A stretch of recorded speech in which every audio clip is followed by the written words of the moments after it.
1,200 calories a day, an hour of walking every morning. And her belly kept growing. A 66-year-old woman sat crying in my office because her own doctor told her she wasn't trying hard enough. He was dead wrong. And so is everyone who told you to just eat less and move more. After 60, your hormones flip against you. The chemicals that once burned fat now scream at your body to store it, specifically around your belly, around your organs, in the most dangerous place there is. You can eat perfectly, exercise daily. But if these 6 hormones are out of balance, your body fights you every step. Every diet you ever tried collapsed for this exact reason. Not willpower, hormones. I ran that woman's hormone panel, and the answer was screaming off the page. Cortisol elevated, insulin resistant, estrogen crashed. Her body was welded into fat storage mode no matter how little food she gave it. She'd been starving herself into a corner her doctor never bothered to check. I corrected those 6 hormones. No drugs. Specific changes. 8 weeks later, her belly was visibly shrinking for the first time in a decade, while she ate more than she had in years. $58 billion. The weight loss industry. Calorie plans and fat burners that completely ignore the hormones running your belly fat. They need you blaming your willpower, because biology doesn't sell supplements. Lock in for hormone number 3, because it quietly sabotages every diet after 60, and almost no doctor checks it. Every source is in the description below. But before we start, tell me who's with me. Your age and the country you're watching from, down in the comments. I read and answer every single one myself. Now let's start with hormone number 6, which flips your body into fat storage mode the second it falls out of balance, and you'll recognize the signs in yourself immediately.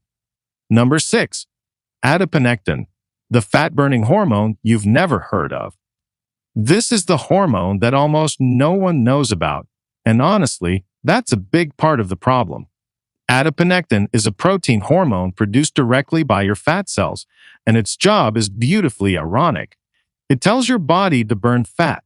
Think of it like a factory manager who walks around the building telling every machine to speed up. When adiponectin is high, your body breaks down fat efficiently, especially around your midsection. But here's where things go wrong after 60. A study published in Diabetes Care measured adiponectin levels in over 800 older adults and found that levels dropped by an average of 28% between the ages of 50 and 70. And the people with the lowest adiponectin had 3 times more visceral belly fat than those with healthy levels. So your fat cells are literally supposed to be producing the hormone that burns them. But as you age, they stop cooperating. It gets worse.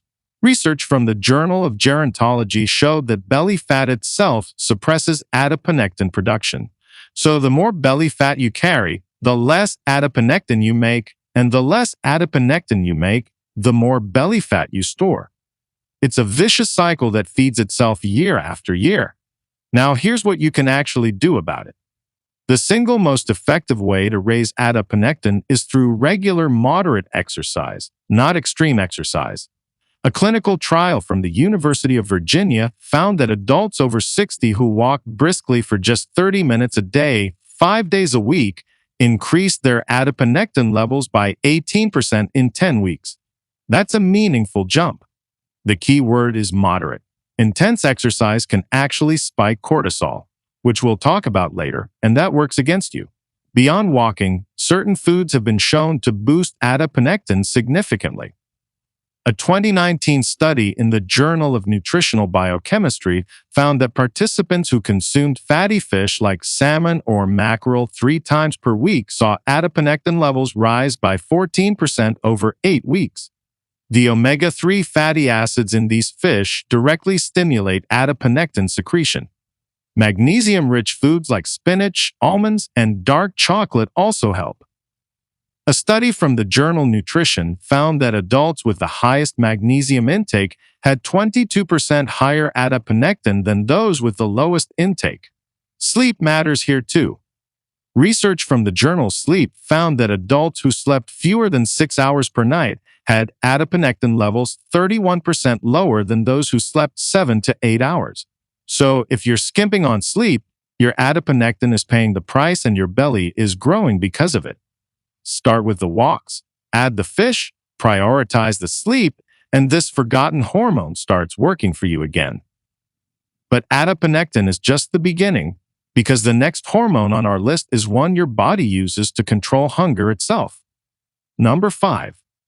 Leptin, the fullness signal your brain stopped hearing. Leptin is supposed to be your best friend when it comes to weight management. It's the hormone your fat cells release to tell your brain you're full, that you've eaten enough, that it's time to stop. Picture it like a stop sign at an intersection. When leptin is working, you eat a meal. Leptin rises, your brain gets the message, and you push the plate away. Beautiful system. Except after 60, that stop sign becomes invisible. A groundbreaking study from the New England Journal of Medicine found that adults over 60 don't have low leptin. In fact, they often have leptin levels 2 to 3 times higher than younger adults. The problem isn't the amount. The problem is resistance. Your brain has been flooded with so much leptin over the decades that it stops responding to the signal. Researchers call this leptin resistance, and a study in the journal Frontiers in Endocrinology found that 72% of overweight adults over 60 show clinical signs of it. Your brain genuinely thinks you're starving even when you just had a full meal. That's why you feel hungry again an hour after eating. That's why you crave sweets at night. It's not a lack of willpower. Your brain literally isn't getting the memo. And because your brain thinks you're starving, it does exactly what evolution designed it to do. It stores fat around your belly to protect your organs during what it believes is a famine. A study from the American Journal of Physiology showed that leptin-resistant adults stored 41% more abdominal fat than leptin-sensitive adults, even when both groups consumed the same number of calories. Now, here's how you reset this. The most effective approach is reducing processed sugar and refined carbohydrates. A clinical trial from Tufts University found that when adults over 55 cut refined sugar by just 50% for 6 weeks, their leptin sensitivity improved by 23%. That doesn't mean giving up everything you enjoy. It means swapping the white bread for whole grain and choosing fruit over candy. Intermittent fasting has also shown promise. A study in the journal Cell Metabolism found that a simple 14-hour overnight fast, say finishing dinner by 7 p.m. and eating breakfast at 9 a.m., improved leptin signaling by 19% in older adults after just 4 weeks. Anti-inflammatory foods play a role too because inflammation is one of the primary causes of leptin resistance. Berries, leafy greens, olive oil, and turmeric all reduce the inflammatory markers that block leptin from reaching your brain. A study from the Journal of Clinical Investigation showed that reducing systemic inflammation improved leptin signaling by up to 27% in just 8 weeks. Fix the resistance and suddenly your brain hears the fullness signal again. Now let's talk about a hormone that doesn't just affect your belly but controls your entire metabolic engine. But before we continue, if you have been enjoying the video so far, hit the like button and don't forget to subscribe and hit the bell icon so you don't miss more videos like this. Number 4. Growth hormone, the youth molecule that disappeared. Human growth hormone, or HGH, is one of the most powerful fat-burning substances your body produces naturally. When you were in your 20s, HGH was flowing through your bloodstream in generous amounts.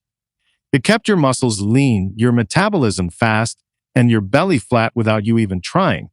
But here's the alarming reality. A study published in the Journal of Clinical Endocrinology and Metabolism measured HGH levels across age groups and found that by age 60, most adults have lost approximately 75% of the growth hormone they had at age 25.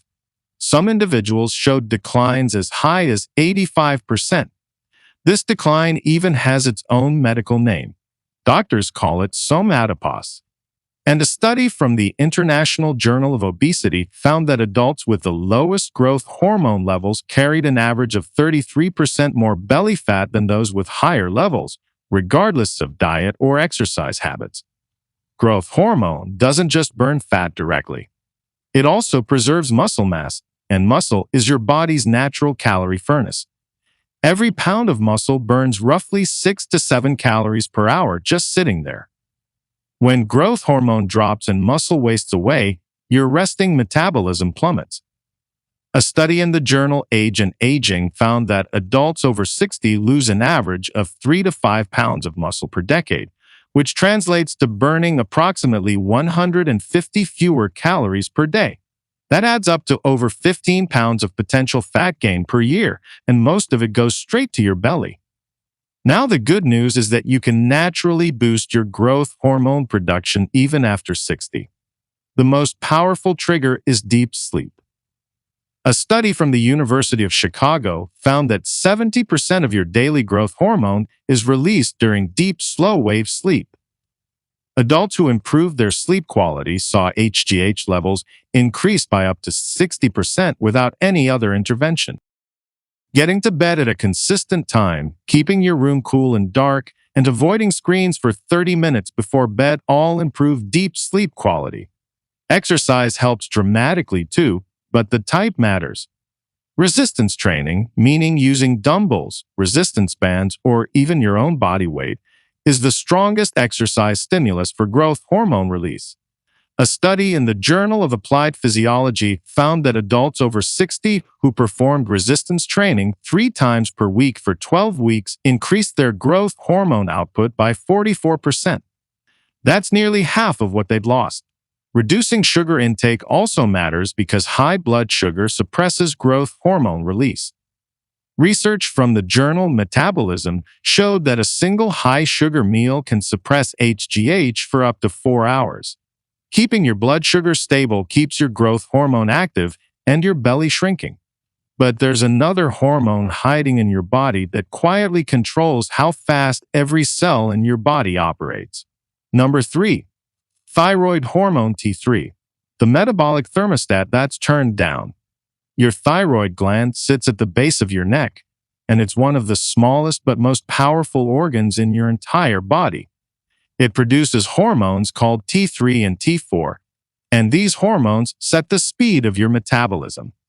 Think of T3 as the thermostat in your house. When it's set high, everything runs faster.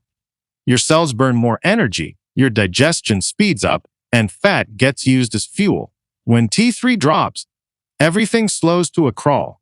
And after 60, that thermostat starts turning itself down.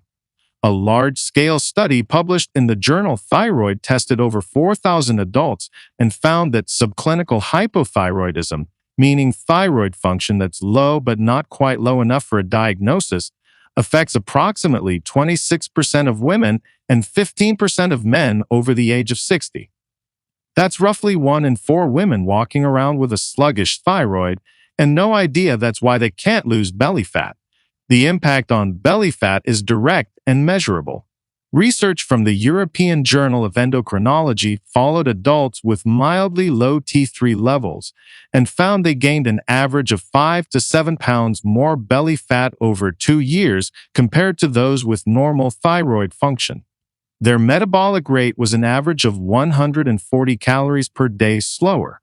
Over a year, that deficit equals roughly 14 pounds of fat your body simply couldn't burn. What makes this so tricky is that standard thyroid tests often miss the problem. Most doctors only check TSH, which is a pituitary hormone, not the actual T3 your cells need. A study in the Journal of Clinical Endocrinology found that 38% of older adults with normal TSH levels still had low free T3. So you could be told your thyroid is fine while your metabolism is running on fumes. Ask your doctor specifically for a free T3 and free T4 test in addition to TSH. Beyond testing, certain nutrients are absolutely essential for thyroid function. Selenium is the most critical. Your thyroid needs selenium to convert T4 into the active T3 form. A study from the journal Nutrients found that adults who supplemented with just 200 micrograms of selenium daily improved their T3 conversion by 21% in 12 weeks. Brazil nuts are the richest natural source. Just 2 to 3 per day provides your full selenium requirement. Iodine from seaweed, eggs, and dairy is also essential. Zinc from pumpkin seeds and legumes supports thyroid enzyme function. And managing stress is crucial here too, because chronic stress directly suppresses T3 production. A study in the journal Psychoneuroendocrinology found that adults under chronic stress had T3 levels 18% lower than their relaxed counterparts. Supporting your thyroid means supporting your entire metabolism. Now the next hormone hits differently because it affects your muscles, your mood, and your midsection all at once. Number 2. Insulin, the storage hormone that's stuck in overdrive. You've probably heard of insulin in connection with diabetes, but what most people don't realize is that insulin is the single most powerful fat storage hormone in your body. Every time you eat, your blood sugar rises, and your pancreas releases insulin to shuttle that sugar into your cells for energy. That's normal and healthy. But here's the problem. After decades of processed foods, refined carbs, and blood sugar spikes, your cells start ignoring insulin's signal. They've heard it too many times. So your pancreas does the only thing it knows how to do. It releases even more insulin. This is insulin resistance, and a massive study published in the journal Diabetes found that approximately 58% of adults over 60 have some degree of it, many without knowing. And elevated insulin doesn't just fail to control your blood sugar. It actively commands your body to store fat, and it has a favorite storage location, your belly. Research from the journal Diabetologia tracked over 2,500 adults and found that those with the highest fasting insulin levels had 47% more visceral abdominal fat than those with normal levels. The relationship was dose-dependent, meaning the higher the insulin, the more belly fat, in a nearly perfect straight line. It gets worse with each passing year because insulin resistance creates its own feedback loop. More belly fat produces inflammatory chemicals called cytokines, which make your cells even more resistant to insulin, which causes your pancreas to pump out even more of it, which stores even more belly fat. A study from the journal Nature Medicine called this the metabolic doom loop, and found it accelerates by approximately 8% per year after age 55 if left unchecked. Now the fix is more achievable than you might think. The most impactful change is reducing your glycemic load, which means choosing foods that don't cause rapid blood sugar spikes. A clinical trial from the journal Lancet followed adults over 55 and found that switching from high glycemic foods like white rice, white bread, and sugary cereals to low glycemic alternatives like oats, sweet potatoes, and legumes reduced fasting insulin by 29% in just 10 weeks. That's a dramatic improvement. Walking after meals is another surprisingly effective tool. A study from the journal Diabetologia found that a 15-minute walk after each meal reduced post-meal insulin spikes by 22%, compared to a single 45-minute walk taken at one point in the day. The timing matters more than the duration. Apple cider vinegar has clinical support too. A study in the European Journal of Clinical Nutrition found that consuming 1 tablespoon of apple cider vinegar diluted in water before a meal reduced the post-meal insulin response by 19%. Fiber is also essential. Research from the journal Nutrition and Metabolism found that every 10-gram increase in daily soluble fiber was associated with a 3.7% decrease in visceral belly fat over 5 years. That means adding beans, oats, or flaxseed to your daily routine directly fights insulin-driven belly fat storage. And now we arrive at number 1, the hormone that Harvard researchers identified as the most dangerous belly fat driver of them all. Number 1. Cortisol, the stress hormone that's eating you from the inside. This is the big one. Cortisol is your body's primary stress hormone, and it was designed to save your life. When your ancestors faced a predator, cortisol surged to give them energy to run. It raised blood sugar, sharpened focus, and yes, it told the body to store emergency fuel around the belly where organs could access it fastest. That system worked perfectly when stress lasted 5 minutes. But today, stress lasts 5 months or 5 years.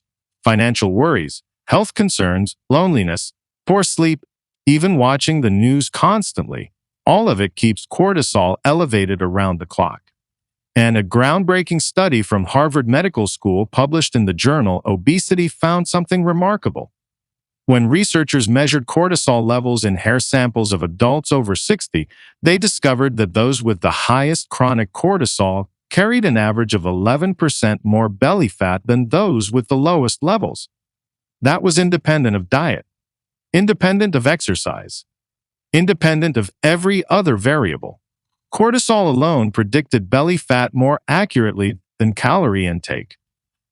A second study from University College London analyzed over 2,500 adults and found nearly identical results. Chronic cortisol elevation was associated with a larger waist circumference, higher BMI, and significantly more visceral fat. The researchers called cortisol the strongest hormonal predictor of central obesity in older adults. What makes cortisol so devastating is how it works with the other hormones on this list. High cortisol increases insulin resistance, which we just covered at number 2. It suppresses thyroid function, which slows your metabolism. It reduces growth hormone output, which wastes your muscle. It worsens leptin resistance, which makes you hungrier. And it lowers adiponectin, which stops fat burning. Cortisol is the master switch that makes every other hormonal problem on this list worse. A study in the journal Psychosomatic Medicine confirmed this, finding that chronically stressed adults over 60 had hormonal profiles that looked 10 to 15 years older than their actual age. Now, here's the critical part. Fixing cortisol doesn't require medication or expensive therapy. The most effective intervention is surprisingly simple. A clinical trial published in JAMA Internal Medicine studied adults over 55 and found that those who practiced just 15 minutes of deep breathing or meditation daily reduced their cortisol levels by 23% in 8 weeks. That's not a small change. That's a massive hormonal shift that cascades through every other system. Sleep is equally important. Research from the journal Sleep Medicine found that adults who slept fewer than 6 hours had cortisol levels 37% higher the following day. Getting 7 to 8 hours of quality sleep is one of the most powerful cortisol-lowering strategies that exists. Social connection also plays a role that many people overlook. A study from the Proceedings of the National Academy of Sciences found that adults over 60 who had regular, meaningful social interactions had cortisol levels 21% lower than those who were socially isolated. Spending time with friends, joining a community group, or even having a daily phone call with someone you care about physically changes your cortisol and therefore changes your belly fat. So there you have it. Those are the 6 hidden hormones that are actually keeping that belly fat locked in place after 60. It was never just about the calories. It was about adiponectin, leptin, growth hormone, your thyroid, insulin, and most importantly, cortisol. The good news is that every single one of these can be improved with changes you can start making today. No surgery, no extreme diets, no expensive programs. Just understanding what's really going on inside your body and working with it instead of against it. Your body isn't broken. It just needs the right signals. If this information helped you, do me a favor and hit that subscribe button so you don't miss what's coming next. Thanks for watching, and I'll see you in the next one.